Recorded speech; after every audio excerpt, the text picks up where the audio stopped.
Hello everyone, good morning to all of you. Welcome to logic Pathshala. आज के इस video में हम कवर करेंगे 19, 20 और 21 मार्च के इंपॉर्टेंट करंट अफेयर्स के क्वेश्चन। तो फिर 19 को आपका करंट अफेयर्स की वीडियो नहीं हो पाई थी किसी वजह से, तो आज की वीडियो में आपको काफ़ी सारे क्वेश्चंस कराऊंगे जिससे आपके इन सभी डेज के करंट अफेयर्स बिल्कुल कवर हो जाएंगे और कोई भी आपका जो भी इंपॉर्टेंट करंट अफेयर्स है वो छूटेगा नहीं, इसकी गारंटी हमारी है। तो आप इस वीडियो को ज़रूर देखिएगा। और चलिए फिर शुरुआत करते हैं इस वीडियो की एक मोटिवेशन कोट से। आज देखिए क्या है, life always offer you a second chance, it's called tomorrow. देखिए लाइफ हमेशा हमें एक सेकेंड चांस ऑफर करती है। वो सेकेंड चांस क्या होता है, आपका कल का दिन। यानी अगर आज आपसे कोई भी गलती हुई हो या ऐसा कोई काम जो आपने सोचा हो लेकिन हो ना पाया हो, तो उसके लिए आपके पास एक सेकेंड चांस ज़रूर होता है कल का। आप ऐसा भी मत सोचिए कि कल के दिन फिर से सोचिए कि फिर से एक सेकेंड चांस मिल जाएगा।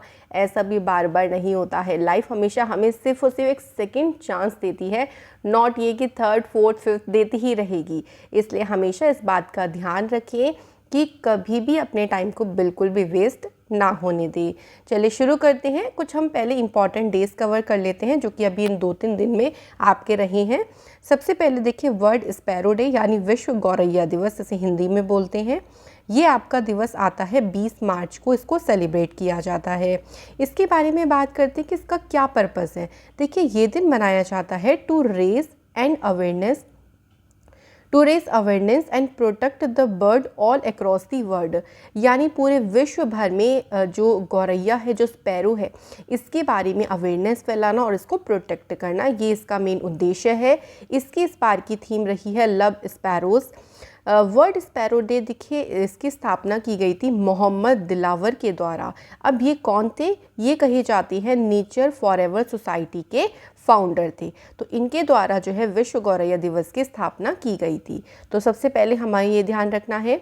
सेकंड देखिए 20 मार्च को ही आपका हैप्पीनेस डे यानी इंटरनेशनल डे ऑफ हैप्पीनेस ये सेलिब्रेट किया जाता है। यूनाइटेड नेशन के द्वारा इस दिन को 2013 से मनाया जा रहा है, लेकिन इसका जो रेजोल्यूशन था वो 12 जुलाई 2012 को पास हुआ था। फिर 2013 से इसको सेलिब्रेट किया जा रहा है। इसका जो रेजोल्यूशन था, इसकी शुरुआत भूटान देश के द्वारा की गई थी और जिसने क्या किया था, नेशनल हैप्पीनेस के ऊपर इसकी क्या इम्पोर्टेंस है इसको हाईलाइट किया। अब थीम की बात करते हैं तो देखिए इसकी थीम रही है keep calm, stay wise and be kind. तो ये रही है इस बार की जो हैप्पीनेस डे है इसकी थीम। इसके बाद देखिए 20 मार्च को हमने 2 डेटों पढ़ ली है हमने। अब तीसरा एक और दिन है जो कि है वर्ल्ड ओरल हेल्थ डे। ये भी 20 मार्च को ही सेलिब्रेट किया जाता है।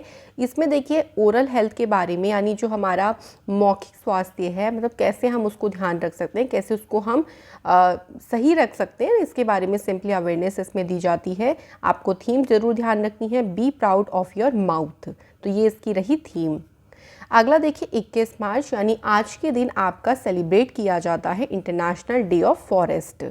अब इसके बारे में कुछ बात कर लेते हैं। देखिए इसमें अवेयरनेस दी जाती है कि जितने भी फॉरेस्ट हैं उनके बारे में क्या उनकी इम्पोर्टेंस है, और साथ ही साथ ये भी ध्यान रखिएगा कि इसमें लोगों को ये भी जागरूक करते हैं कि कैसे हम फॉरेस्ट को सेव कर सकते हैं। यूनाइटेड नेशन जनरल असेंबली ने इसको 21 मार्च को मतलब एक क्लेम कर रहा था कि 21 मार्च को इन्होंने घोषित किया था international day of forest. Theme इस बार की है forest and sustainable production and consumption. तो ये रही इस डे की थीम। 21 मार्च को ही आपका आता है वर्ल्ड डाउन सिंड्रोम डे। देखिए हमें आज काफ़ी सारे डेज़ पड़े हैं क्योंकि हमारे 2-3 दिन के डेज़ हो गए थे, तो आप सभी को ध्यान रखिएगा, ये सभी इम्पॉर्टेंट है। अब देखो इसमें डाउन सिंड्रोम जो है ना, उसके बारे में मतलब उसमें लोगों के अधिकारों, जो भी उनके राइट्स हो गए, इंक्लूज़न हो गया है ना, उनके कल्याण के लिए जो पब्लिक अवेयरनेस है उसको यहाँ पे बढ़ाया जाता है। पहली बार यूनाइटेड नेशन के द्वारा इसे 2012 में ऑब्जर्व किया गया था। इसकी थीम रखी गई है हैशटैग इंक्लूजन मीन्स। ये रही इस बार की इसकी थीम। अब देखिए हमने फ्रेंड अभी तक के कौन कौन से डेज पढ़े हैं, चलिए एक बार क्विक रिविजन सा कर लेते हैं। सबसे पहले देखिए 1 मार्च ज़ीरो डिस्क्रिमिनेशन डे और वर्ल्ड सिविल डिफेंस डे, ये 2 होते हैं। 3 मार्च को आता है वर्ल्ड वाइल्ड लाइफ डे और वर्ल्ड हियरिंग डे। 4 मार्च को सेलिब्रेट होता है नेशनल सेफ्टी डे। 8 मार्च को इंटरनेशनल वुमेंस डे मनाया जाता है। 10 मार्च को CISF का रेजिंग डे यानी स्थापना दिवस होता है। 13 मार्च को नो स्मोकिंग डे ये इस बार मनाया गया है, ये मार्च के सेकेंड वेडनेसडे को सेलिब्रेट होता है। नेक्स्ट देखिए 14 मार्च, जिस दिन पाई डे या इसको मैथमेटिक्स डे भी कहती हैं। साथ ही में इस दिन international day of action for reverse भी मनाती हैं। 15 मार्च को होता है वर्ल्ड कंज्यूमर राइट डे और 16 मार्च को नेशनल वैक्सीनेशन डे के रूप में सेलिब्रेट किया जाता है। तो फ्रेंड जब आप बार बार पढ़ेंगे ना तो देखना आपको डेफिनेटली वो चीज़ ईजिली याद हो जाएगी। अब शुरू करते हैं हम अपने क्वेश्चंस को। पहला क्वेश्चन है, किस देश के रिसर्चर्स जो है उन्होंने डेवलप किया है एक माइक्रोवेव मशीन रिलेटिविस्टिक क्लाइस्ट्रॉन एम्पलीफायर। ये एम्पलीफायर किस देश के रिसर्चर्स ने विकसित किया है? अब ये एम्पलीफायर क्या करेगा कि जो स्पेस में सैटेलाइट्स हो जाती हैं उनको डिस्ट्रॉय कर सकता है, उनको जाम कर सकता है, ठीक है। अब इसको चाइना के जो भी रिसर्चर्स हैं, जो साइंटिस्ट हैं, उनके द्वारा इस एम्पलीफायर को डेवलप किया गया। अब ये क्या करेगा, देखो ये डिवाइस जो है ना, ये 5 मेगावाट का जो एक वेव है इसको उत्पन्न कर सकता है, इसको जनरेट कर सकता है, जो कि क्या करेगा, जो सिविल और मिलिट्री पर्पस के लिए जो इलेक्ट्रोमैग्नेटिक स्पेक्ट्रम है उसका एक हिस्सा है, मतलब एक तरीके से इसको यूज़ किया जा सकता है और ये सैटेलाइट्स के ऊपर लगाया जा सकता है, जिसका इस्तेमाल एनिमीज़ के जो भी एसेट हैं, जो भी उनकी संपत्ति है, उन पर हमला करने के लिए भी इसका यूज़ किया जा सकता है। तो ये जो एम्पलीफायर है ना, जिसको बोला है क्लाइस्ट्रॉन एम्पलीफायर, इसे चाइना के रिसर्चर्स के द्वारा डेवलप किया गया है। अब देखो फ्रेंड, चाइना से काफ़ी सारी न्यूज़ हमारी इंपॉर्टेंट बन सकती है, जिसमें हम कुछ के बारे में देख लेते हैं। जैसे कि चाइना का जो पहला मार्स रोवर है उसका नाम क्या था, ज़ुरोंग। चाइना ने एक रोबोट प्रोटोटाइप लॉन्च किया था NEO-01 के नाम से, जो कि स्पेस डेब्रिस को, यानी स्पेस में जो मलबा है, इसको क्लियर करेगा। चाइना पहला देश बना जिसने सिंथेटिक कैनाबिनॉइड्स को बैन किया। इसके अलावा चाइना के द्वारा देखिए new ocean observation satellite हयांग 2D को लॉन्च किया गया। चाइना ने दुनिया का दूसरा बिगेस्ट हाइड्रो पावर डैम्स को चालू किया और चाइना के द्वारा वर्ल्ड का पहला कमर्शियल स्मॉल मॉड्यूलर रिएक्टर को कंस्ट्रक्ट किया गया। तो ये सभी इंपॉर्टेंट न्यूज़ है चाइना से। अगला क्वेश्चन है देखिए हमारा, द डैश एडिशन, मतलब हमें यहाँ पे एडिशन बताना है कि कौन सा एडिशन अभी हाल ही में इंडिया जापान एनुअल समिट का हुआ है और ये 19 मार्च को ये जो शिखर सम्मेलन है वो हुआ है। बात करते हैं फ्रेंड इसके एडिशन की, तो सही आंसर हो जाएगा 14। तो इसमें हमें एक चीज़ और ध्यान रखनी है। देखिए इसमें अभी क्या हुआ था, देखिए जापान के जो प्राइम मिनिस्टर हैं फूमियो किशिदा, ये अभी न्यू दिल्ली में अपनी 2 दिन की जो ऑफिशियल विजिट है उसके लिए आए थे और दोनों की मुलाकात हुई। यानी इंडिया की तरफ से इसमें कौन, प्राइम मिनिस्टर मोदी जी थे। तो पहली ये मीटिंग हुई दोनों लीडर्स के बीच में। अब इसमें देखो दोनों देशों के जो बायलैटरल रिलेशंस हैं उनको और मजबूत करने और कुछ ऐसे डाइवर्स एरियाज़ हैं, जैसे ग्लोबल इश्यूज़ भी होते हैं बहुत चीज़ों पे, उस पर दोनों ही ने आपस में अपने जो व्यूज़ हैं उनको एक्सचेंज किया। मतलब उन्होंने कुछ अपनी बात कही और यहाँ से कुछ अपनी बात उन टॉपिक्स के ऊपर कही गई है। आपको यहाँ से ध्यान रखना है कि एडिशन कौन सा है, ये पूछ सकते हैं, तो 14th एडिशन है, ठीक है। नेक्स्ट क्वेश्चन है हमारा, देखिए निम्नलिखित में से कौन सा क्रिप्टो प्लेटफॉर्म है जो कि पहला इंडियन क्रिप्टो प्लेटफॉर्म बना है टू लिस्ट एपिकॉइन। यानी कौन सा क्रिप्टो प्लेटफॉर्म एपिकॉइन को लिस्ट करने वाला, यानी सूचीबद्ध करने वाला भारत का पहला क्रिप्टो प्लेटफॉर्म बन गया है। इस प्लेटफॉर्म का नाम बताना है। तो फ्रेंड देखिए सही आंसर हो जाएगा यहाँ पे गियोटस, ठीक है। जियोटस या गियोटस जो भी प्रोनाउंसिएशन है, बस आपको प्लेटफॉर्म का नाम ध्यान रखना है, ठीक है। तो क्रिप्टो जो प्लेटफॉर्म गियोटस है, इसने एपिकॉइन के लॉन्च की घोषणा करी है। जो APE जो भी फंगिबल टॉइन है, यानी अपूर्णीय टोकन है, इसको इकोसिस्टम तंत्र को शक्ति प्रदान करने वाला टोकन है। देखो आपको सिंपली मैं बताऊं, इस क्वेश्चन में आपको सिंपल बस क्रिप्टो प्लेटफॉर्म का नाम ध्यान रखना है बस, और कुछ यहाँ से नहीं पूछेंगे। अगला क्वेश्चन इसको मार्क करेगा, ये बहुत इंपॉर्टेंट क्वेश्चन है। As per the world happiness report which country has been named the world happiest country. अब देखो हाल ही में ये रिपोर्ट आई है वर्ल्ड हैप्पीनेस रिपोर्ट। इसमें सबसे खुशहाल देश कौन सा घोषित किया गया है, तो सही आंसर हो जाएगा फिनलैंड। देखो याद करने का तरीका बहुत आसान है, फिन से आप फन बना सकते हो और फन का संबंध तो हैप्पीनेस से ही है, मतलब जब हम खुश होते हैं मतलब हम फन करती है। तो बस फिनलैंड जो है वो इसमें जो है टॉप पर रहा है। और फिनलैंड आप देख सकते हो 5वीं बार जो है फिनलैंड वर्ल्ड हैप्पीएस्ट रिपोर्ट में पहले स्थान पर रहा है। और इस इंडेक्स में जो अफ़गानिस्तान है ये सबसे अनहैप्पीएस्ट यानी सबसे लास्ट कैटेगरी में रहा है। उसके बाद स्थान किसका है, लेबनान का। अब आपके दिमाग में आएगा कि भाई इंडिया की इसमें क्या रैंक है। बिल्कुल आपको ध्यान रखनी है इंडिया की भी इसमें रैंक। आप ये लिस्ट देख सकते हैं जो कि अभी हाल फिलहाल की है, जिसमें आप देख सकते हैं इंडिया जो है वो इसमें 136 नंबर पे है। पहले पे है फिनलैंड, सेकंड पे डेनमार्क और तीसरे पे है आइसलैंड।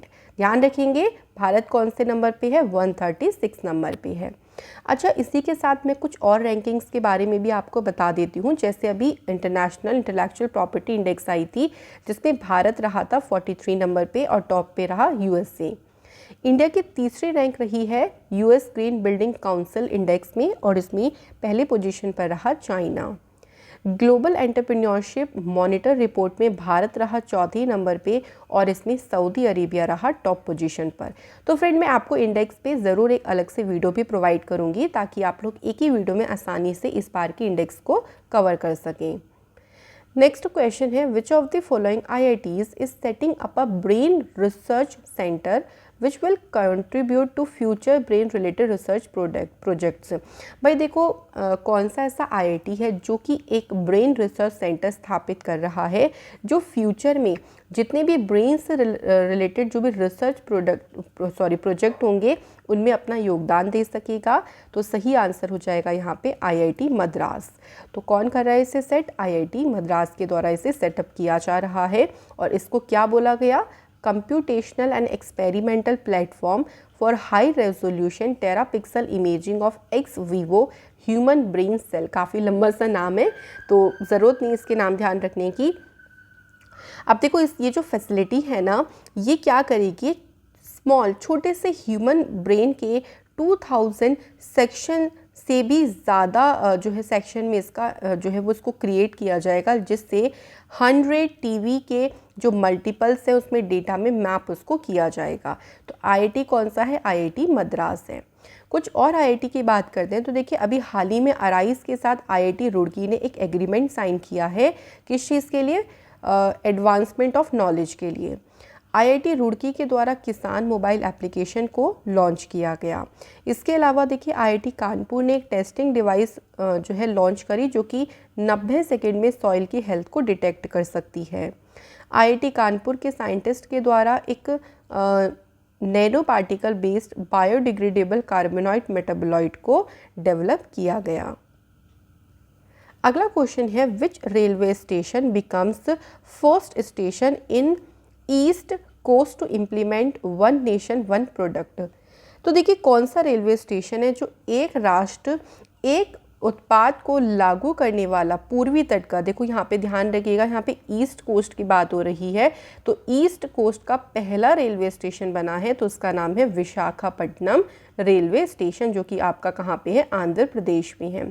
तो one nation one product concept को इम्प्लीमेंट करने वाला ये ईस्ट कोस्ट का पहला स्टेशन बन गया है। थोड़ा सा इसमें हमें ये भी ध्यान रखना है, देखो जो फाइनेंस मिनिस्टर निर्मला सीतारमण है उन्होंने एक one station one product concept को भी लॉन्च किया है रेलवेज़ के लिए। ये क्या काम करेगा, रेलवे का यूज़ करके जो लोकल बिजनेस है जो सप्लाई चेन है उनको सपोर्ट करेगा। अब इसी में आपको कुछ एडिशनल बातें क्या ध्यान रखनी है कि तिरुपति जो रेलवे स्टेशन है ये साउथ सेंट्रल रेलवे मतलब ये पहला स्टेशन बना है under the purview of South Central railway station जिसने one nation one product concept को इम्प्लीमेंट किया। कहाँ पे, साउथ की तरफ, ओके। और इसी में ध्यान रखेंगे जो आर्टिशंस हैं जो कि इन्वॉल्व है कलमकारी टेक्सटाइल आर्ट्स में और वुड क्राफ्ट में, उन सभी को देखिए कंसीडर किया जाएगा local to Tirupati were invited, मतलब वो स्टेशन पे आ सकते हैं और अपने जो प्रोडक्ट है उनको बेच सकते हैं। अगला क्वेश्चन है हमारा which city has set a target for reaching net zero by 2050, making it the first South Asian city to do so. मतलब किस शहर ने 2050 तक नेट ज़ीरो पहुंचने तक का टारगेट रखा हुआ है और ऐसा करने वाला वह साउथ एशियन सिटी यानी दक्षिणाई शहर पहला ऐसा शहर बन गया है। तो देखिए यहाँ पे सही आंसर कौन सा हो जाएगा, the right answer is Mumbai. तो ये टारगेट इन्होंने किस ईयर तक का रखा है ये भी ध्यान रखेंगे, 2050 तक का रखा हुआ है। तो ये जो टारगेट है ना, देखो ये गोल 20 ईयर अर्लियर है देन इंडियाज़ ओवरऑल टारगेट, क्योंकि 2070 तक का एक टारगेट रखा गया है। मोदी जी के द्वारा ये घोषणा भी की गई थी COP 26 में, जो नवंबर 2021 में हुआ था, कि हम 2070 तक नेट ज़ीरो पर पहुंच जाएंगे। ठीक है, तो यह ध्यान रखिएगा। अगला क्वेश्चन है, the 26th international film festival of Kerala began in which city. देखो क्वेश्चन में हमसे पूछा गया है कि केरल का जो 26वां अंतर्राष्ट्रीय फिल्म महोत्सव है ये किस शहर में शुरू हुआ है। सही आंसर हो जाएगा तिरुवनंतपुरम, जो कि केरला की कैपिटल है। इसका कौन सा एडिशन हुआ है तो ये भी ध्यान रखेंगे, इसका 26वां एडिशन है। 7 दिन तक ये इवेंट चलेगा जिसमें 180 मूवीज़ अलग अलग कंट्रीज़, जैसे कुछ एशियन कंट्रीज़ हो गई, अफ्रीकन, लैटिन अमेरिकन, यूरोपियन, इन सभी कंट्रीज़ की 180 से भी ज़्यादा मूवीज़ का प्रदर्शन यहाँ पर किया जाएगा। इस फेस्टिवल में देखो कुछ ऑनर भी दिए गए हैं, कुछ लोगों को सम्मानित भी किया गया, जैसे टर्किश फिल्म मेकर लिसा केलन और एक यंग कुर्दिश डायरेक्टर हैं जिन्होंने अपने लेग्स खो दिए थे जो अटैक हुआ था 2005 में, उनको स्पिरिट ऑफ द सिनेमा का अवार्ड दिया गया है। ठीक है, तो इनका नाम ध्यान रखेंगे, लिसा केलन। ओके, इनको जो है स्पिरिट ऑफ द सिनेमा का अवार्ड इस फेस्टिवल में दिया गया है। अगला क्वेश्चन है, which state is the theme state of the 35th Surajkund international crafts Mela 2022। इस मेले में बताना है इसका थीम स्टेट कौन सा रहा है। तो देखिए सही आंसर हो जाएगा यहाँ पे जम्मू कश्मीर। ओके, तो जम्मू कश्मीर इसका थीम स्टेट रहा। अब ये पूछ सकते हैं कि ये जो क्राफ्ट मेला है इसका आयोजन हुआ कहाँ पे है, यानी इसका आयोजन फरीदाबाद में हुआ है। 19 तारीख को ये शुरू हो गया था और 4 अप्रैल तक ये जो मेला है वो चलेगा। अब इस फेयर में देखो क्या चीज़ है, इस फेयर में शोकेश किया जा रहा है डाइवर्सिटी ऑफ हैंडीक्राफ्ट, जो भी हैंडलूम हो गए या भारत की जो कल्चर हेरिटेज है, इन सभी का प्रदर्शन यहाँ पर किया जाएगा। मोर देन 30 कंट्रीज़ ने इसमें पार्टिसिपेट किया है और इसका जो पार्टनर नेशन है वो कौन है, उज्बेकिस्तान। तो ये क्वेश्चन भी पूछ सकती हैं कि बताइए इसका पार्टनर स्टेट कौन सा है, उज्बेकिस्तान। ये आयोजित कहाँ पे हो रहा है, फरीदाबाद में।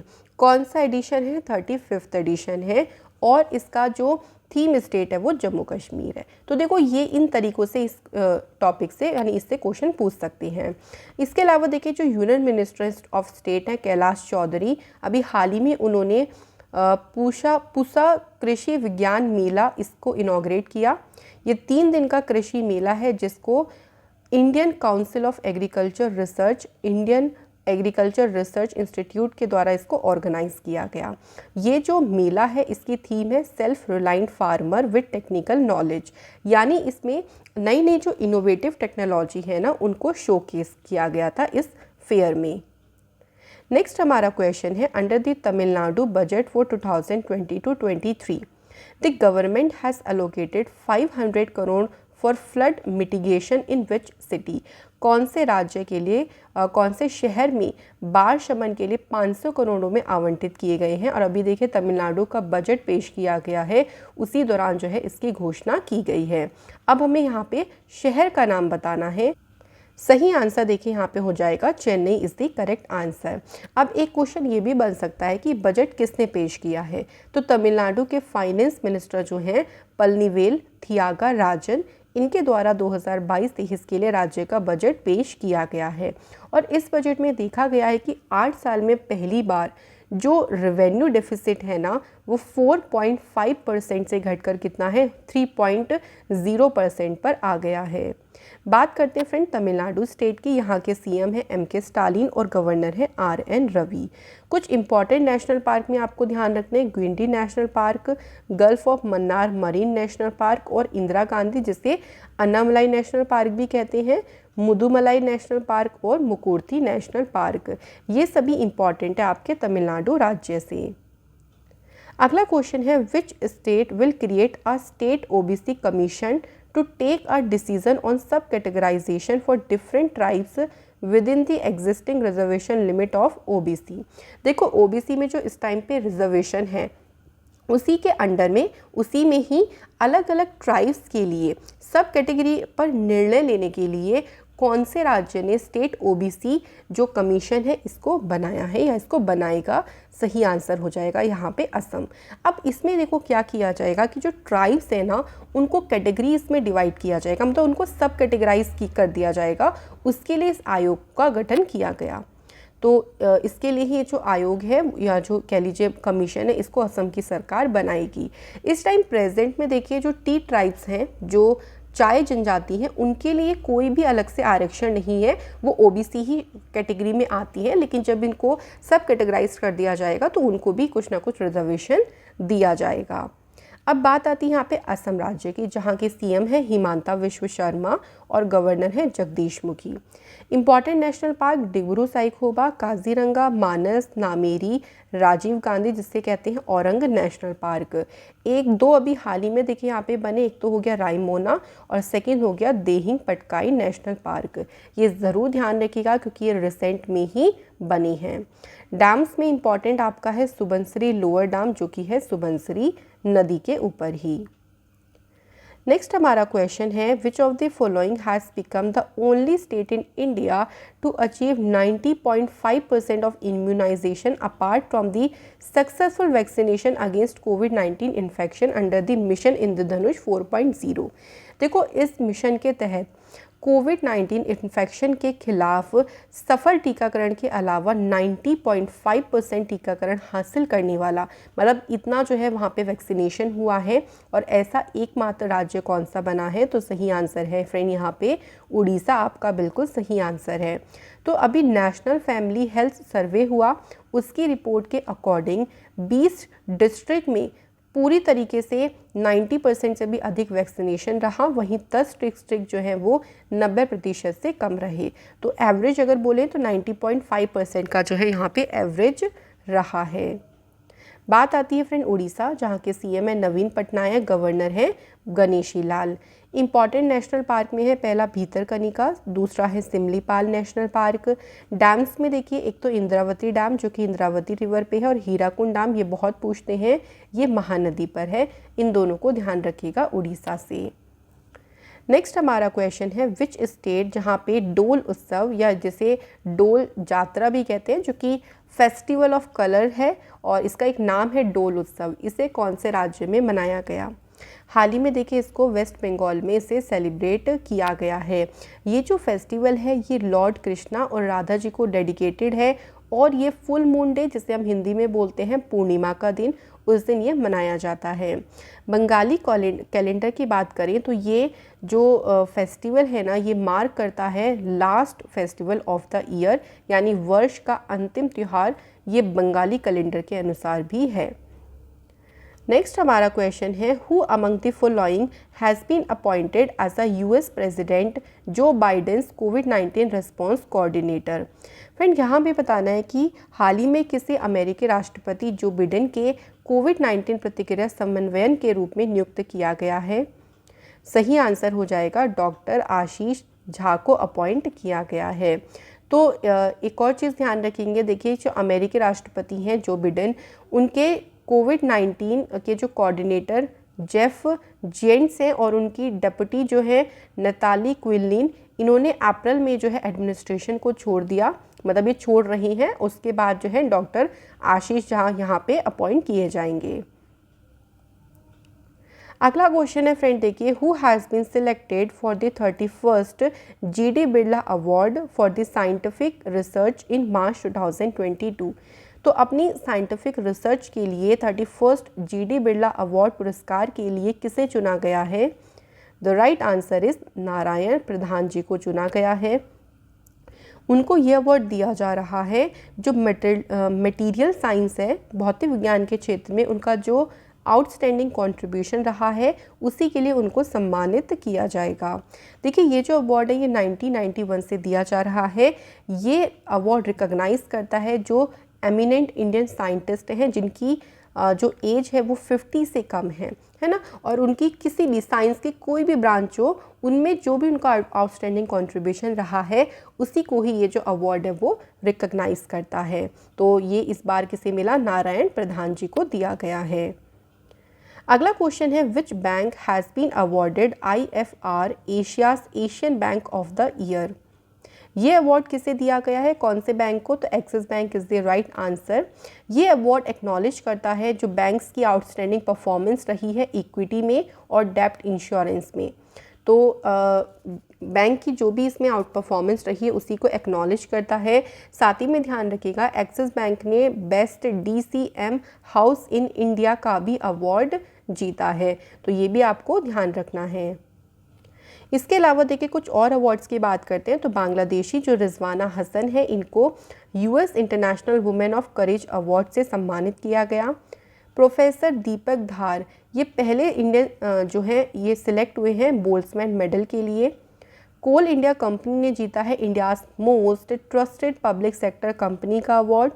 और बिल गेट्स को पाकिस्तान का जो सिविलियन ऑनर है हिलाल ए पाकिस्तान इससे सम्मानित किया गया है। तो ये कुछ इंपॉर्टेंट अवार्ड्स हैं, इसको ध्यान रखिएगा।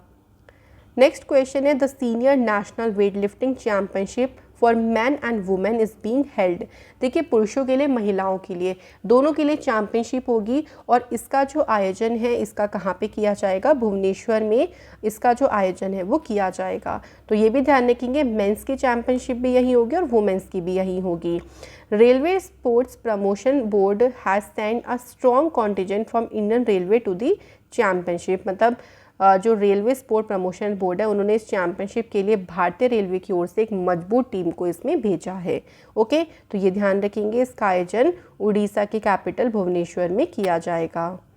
कुछ और स्पोर्ट्स न्यूज़ की बात करें तो देखिए उन्नति हुड्डा यह भी वुमेन्स सिंगल का टाइटल जीता इन्होंने उड़ीसा ओपन बैडमिंटन टूर्नामेंट में। इंडिया के जो मेन हॉकी प्लेयर हैं PR श्रीजेश ये world game athlete of the year award से इनको सम्मानित किया गया। अर्जेंटीना ने अपना छठा वुमेंस फील्ड हॉकी चैम्पियनशिप को जीता 2022 के women's Pan American cup. Rafael Nadal जो कि स्पेन से हैं इन्होंने ऑस्ट्रेलियन ओपन का मेन सिंगल का टाइटल अपने नाम किया।